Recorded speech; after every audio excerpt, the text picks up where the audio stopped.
শুভ সকাল সবাইকে। সবাই খুব ভালো আছো, আমিও ভালো আছি। আজকে রান্নাঘর থেকে ব্লগটা শুরু করে দিলাম, আর আশা করি আজকে ব্লগটা তোমাদের ভালো লাগতে পারে। আমি তো খুব সকালে ঘুম থেকে উঠে গেছি, প্রতিদিনের মতো আজকেও আমার কিন্তু সব কাজ হয়ে গেছে। স্নান করে পুজোটাও করে নিয়েছি, তারপর চলে এসেছি রান্নাঘরে রান্না করতে। রান্না করা শুরু করে দিয়েছি। আজকে যাব বিয়েবাড়ি, আর বিয়েবাড়ি যাওয়া মানে আমার রথ দেখা কলা বেচা দুটোই হবে। কেন কথাটা বললাম দাঁড়াও, তোমাদের সঙ্গে আমি এখন গল্প করব। যেখানে আমি বিয়েবাড়ি যাব আমার মায়ের বাড়ির কাছে, তো বিয়েবাড়িতে গিয়ে আমার মায়ের কাছে যাওয়া হবে, সেই জন্য আমি বললাম যে রথ দেখা কলা বেচা দুটোই আমার একসঙ্গে হয়ে যাবে। আর যেদিন আমার মায়ের কাছে যাওয়ার কথা থাকে সেদিন কিন্তু আমার কিচ্ছু ভালো লাগে না, মানে কাজ করতে ইচ্ছেই করে না। মনে হয় যে কত তাড়াতাড়ি আমি মায়ের কাছে ছুটে চলে যাব। আর কি আর করবো বলো, কাজ তো করতেই হবে।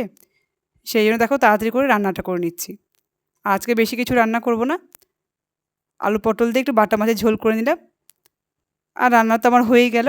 এবার আমার সোনামাকে স্নান করে খাইয়ে দিব, আমরাও খেয়ে নেব, তারপর সবাই মিলে রেডি হয়ে বিয়ে বাড়ি চলে যাব। তাহলে আজকের ভিডিওটা কেউ স্কিপ করে দেখো না, আশা করি আজকের ভিডিওটা তোমাদের ভালো লাগবে। তো চলো দেখতে থাকো। তোমাদেরকে তো গল্প করলাম, ভাত খেয়ে রেডি হয়ে বেরিয়ে যাব। আমাদের কিন্তু খাওয়া হয়ে গেছে, আর সোনামাকেও খাইয়ে একটু ঘুম পাড়িয়ে দিয়েছিলাম, সেই জন্য একটু দেরি হয়ে গেল। আর আমি তো রেডি হয়ে গেছি, সোনামা যখন ঘুমিয়েছিল তখনই কিন্তু আমি রেডি হয়ে গেছি। আর আমি এখন আমার সোনামাকে রেডি করে দিচ্ছি।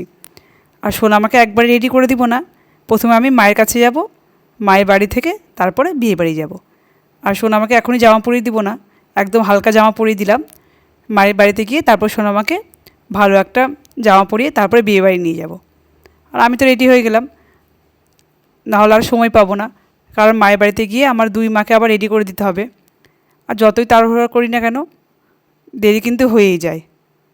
আমার সোনামা যে এত বিরক্ত করে, আর সোনামাকে অনেক কষ্ট করে ঘুম পাড়ালাম, তারপরে সোনামা আবার ঘুম থেকে উঠবে না। আর ঘুম থেকে উঠে আবার সোনামাকে একটু খাইয়ে দিলাম, তারপরে এখন রেডি করে দিচ্ছি। আর দেখো সোনামা রেডি হতেও কিন্তু খুব বিরক্ত করছে। তো সোনামাকে রেডি করে তারপর বেরিয়ে যাব। তোমাদেরকে তো গল্প করলাম যে আমি বিয়ে বাড়ি যাব, আর মায়ের বাড়ি থেকে কিন্তু বিয়ে বাড়ি চলে এসেছি। মায়ের বাড়িতে এসে আর ভিডিও করতে পারিনি, আমার দুই মাকে রেডি করলাম। আর এই দেখো নতুন বউ, তোমাদেরকে একটু দেখিয়ে দিলাম। নতুন বউকে তো তোমাদেরকে দেখালাম, এবার চলে এলাম কোল্ড ড্রিঙ্কস খেতে। আর যা গরম পড়েছে না, এটা খেলে কিন্তু শান্তি পাওয়া যাবে। কোল্ড ড্রিঙ্কস তো খাওয়া হয়ে গেল, এবার চলে এলাম ফুচকা খেতে। আর ফুচকা খেতে তো আমার খুবই ভালো লাগে, আর ফুচকা খেতে কার না ভালো লাগে, তাই না বলো? ফুচকা তো খাওয়া হয়ে গেল, এবার দেখো খেতে বসে গেছি সবাই মিলে। আজকে যা গরম পড়েছে সেই জন্য আর বেশি দেরি করলাম না। আর আমার সোনামাকে দেখো কি সুন্দর করে খাবার খাচ্ছে, লক্ষ্মী সোনা মেয়ের মতো। বাড়িতে কিন্তু সোনামা একটু খাবার খেতে চায় না। আর যদি সোনামাকে একটু খাবার দিই, মানে ভাত দিই, তাহলে কী করবে বলো তো, গোটা বাড়িতে ভাত ছিটাবে। আর এইখানে দেখো কি সুন্দর লক্ষ্মী মেয়ের মতো খাবার খাচ্ছে। তো খাবার খেয়ে কিন্তু মায়ের কাছে চলে যাব। আর আজকে কিন্তু খুব গরম পড়েছে, গরমে কিন্তু আর ভালো লাগছে না। আর আমরা খাবার খাচ্ছি, আর মোনালিমা আমাদেরকে একটু ভিডিও করে দিচ্ছে, সেই জন্য আর মোনালিমাকে তোমাদেরকে দেখাতে পারলাম না। আর সোনামার কিন্তু পাপাও এসছে, আমরা এদিকে বসেছি, আর মোনালিমা আর মোনালিমার পাপা সামনে বসেছে, সেই জন্য আর তোমাদেরকে দেখাতে পারলাম না। তো চলো খাবারটা খেয়ে নিই। বিয়েবাড়ি থেকে রাত্রে কিন্তু মায়ের কাছে চলে এসেছি। তোমাদেরকে তো বললাম যে এখন মায়ের বাড়ি চলে যাব, রাত্রেবেলা এসে আর ভিডিও করে নিই, সকাল থেকে আবার ভিডিও শুরু করে দিলাম। আর আমার মা তো খুব সকালে ঘুম থেকে ওঠে, আর মায়ের কিন্তু স্নান করে পুজোটাও করা হয়ে গেছে। আর আমার মায়ের ঠাকুরগুলোকে একটু তোমাদেরকে দেখিয়ে দিলাম। আমার মায়ের ঠাকুরগুলোকে তো তোমাদেরকে দেখালাম, এবার দেখাবো আমার সোনামাকে। আমার সোনামা কিন্তু দিদির বাড়িতে এসে খুব খুশি। আর কেন খুশি দাঁড়া তোমাদেরকে বলছি। সোনামা তো বাড়িতে একা থাকে, আর কারোর সঙ্গে খেলা করতে পারে না। আর দিদির বাড়িতে এলে সোনামার দিদিভাইদের সঙ্গে খেলা করে, আর খুব মজাও করে। সেই জন্য কিন্তু সোনামা খুব খুশি।